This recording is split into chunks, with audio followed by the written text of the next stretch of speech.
इस शहर में परेशान सकून है। साथियों, आज आपके भी इस बात का ऐलान है कि हिंदुस्तान का मजलूम तबका जब एक झंडे के नीचे आता है तो वो एक कुव्वत, एक ताकत बनकर उभरता है।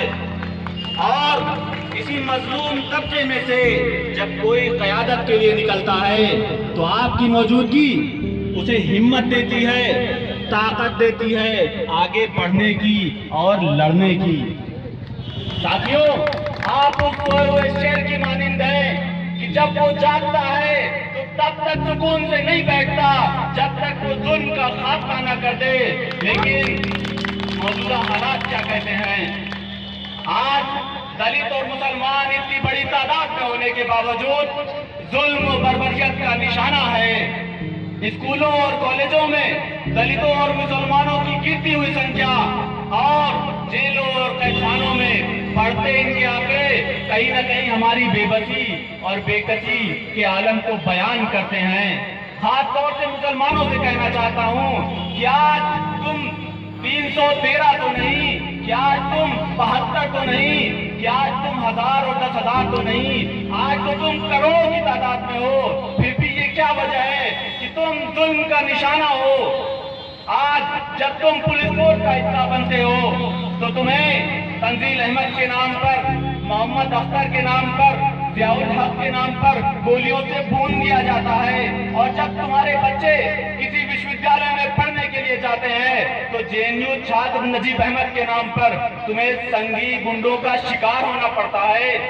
और जब तुम अपने बच्चों को देश की रक्षा और सुरक्षा के लिए अपने घरों से निकालते हो तो तुम्हारे खुद के घर असुरक्षित हो जाते हैं और तुम्हें दादरी के अखलाक के नाम पर बेरहमी से पीट पीट कर मार दिया जाता है।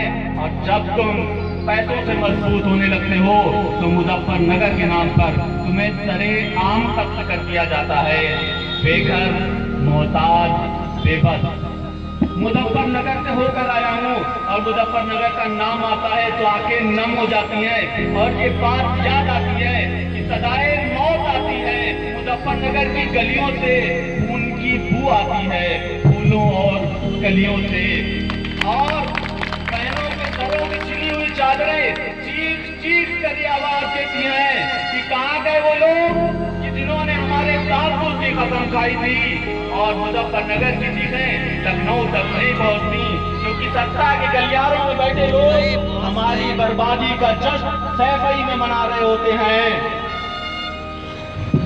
अब रस्म मसलहत को उठा देना चाहिए, सूली पे कातिलों को चढ़ा देना चाहिए। गद्दार और दुश्मन जो कौम मुल्क के नामो निशान उनका मिटा देना चाहिए।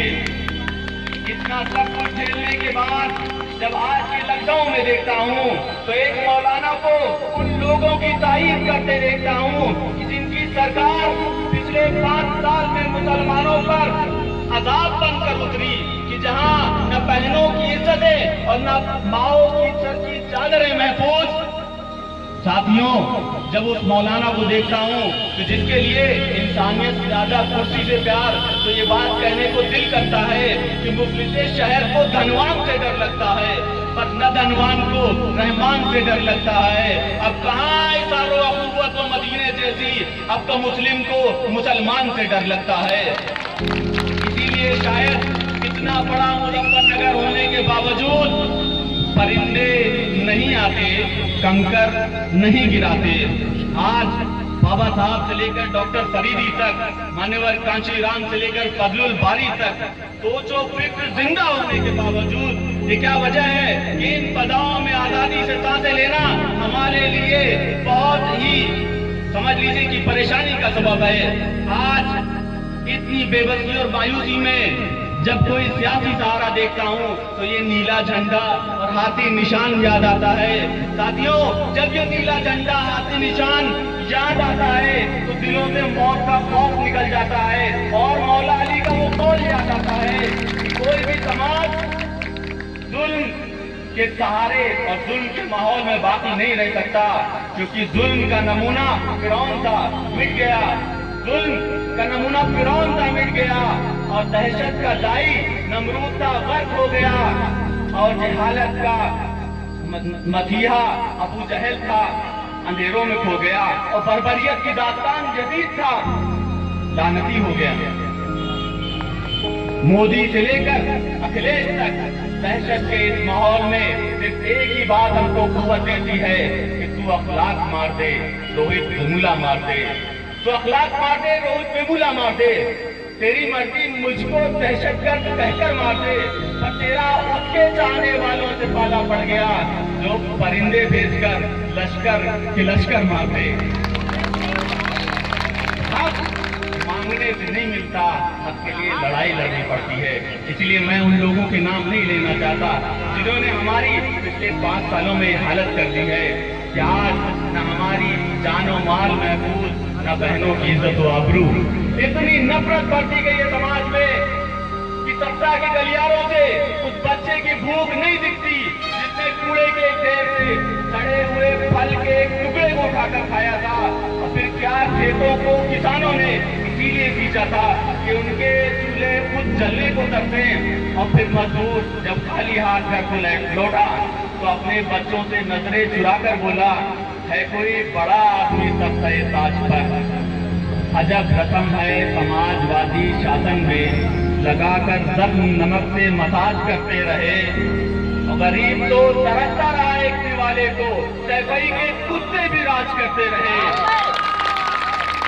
बाबरी से लेकर दादरी तक, मुजफ्फरनगर से लेकर अखलाक तक, आपका हर वोट इन जंगी गुंडों के मुंह पर तमाचा होगा और एक ऐसे इंकलाब की आमद की खबर देगा जो इन जालिम कुव्वतों से लड़ने के लिए वक्त की जरूरत है, जो वादों और दावों से नहीं आ सकता, वो सिर्फ वोट की चोट से ही आ सकता है। साथियों, पीएसपी को पढ़ने वाला आपका हर एक वोट इन जंगी गुंडों से ललकार ललकार कर कहेगा, ये बाजी इज्जत की बाजी है, ये बाजी तुम ही हारोगे, ये बाजी इज्जत की बाजी है, ये बाजी तुम ही हारोगे। हर घर से रोहित निकलेगा, तुम कितने रोहित मारोगे। हर घर से अखलाक निकलेगा, तुम कितने अखलाक मारोगे। इन्हीं बातों पर अपनी बात खत्म करते हुए इतना जरूर कहूंगा कि लगा दो आग पानी में, शरारत हो तो ऐसी हो। लगा दो आग पानी में, शरारत हो तो ऐसी हो। मिटा दो जुल्म की हस्ती, बगावत हो तो ऐसी हो। जय भीम, जय इंकलाब जिंदाबाद।